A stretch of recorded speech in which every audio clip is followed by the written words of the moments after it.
I am using this mic today because there's a renovation going on in my area, in my neighborhood. So I'm gonna talk about identity, back at it again. I can keep going over and over again because this is a huge topic, and this is a topic that honestly is affecting a lot of people in a way that they see themselves. And even myself included, I struggled with my identity issue for like so many years, for a decade of my life. And knowing yourself and our identity is a huge thing because it affects everything that you do. So it's so important that you don't associate yourself to something that is temporary. Don't link your identity to your illness, to your debt, to your anxiety. Because if you do, you're now confining yourself in a box. You're now restricting yourself and limiting yourself. So for example, if you say that I am lazy, you are now associating your identity to yourself being a lazy person.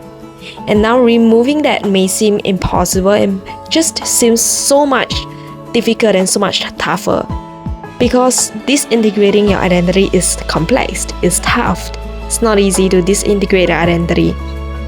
And even if you finally strip yourself of the lazy identity, it feels off in you, even though you know yourself that it is a very healthy change. It is definitely a very healthy change. And yet, you may easily self-sabotage yourself because human is so engineered for comfort over the healthy change. So even if you were to do something that it's healthy for you, but it's so uncomfortable because it requires you to step out or remove a part of yourself, now becomes something that is so uncomfortable for you that it's easier for you to self-sabotage yourself to go back to the old ways of doing things, which is the old unhealthy ways of doing things. So instead of saying that I am lazy, say that I feel lazy. Because when you say that, you're saying that you are just feeling lazy at this phase, at this moment of my life. It's not permanent, there's no attachment to it, and you have the freedom to move past it, you have the freedom to let it go.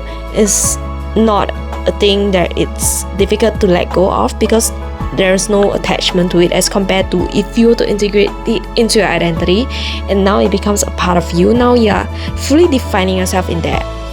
Right, so sometimes it can be difficult when you associate your identity to something that is temporary, that is not even permanent, and now you have to move on because those things are no longer serving you, but it's tough because it's already a part of you.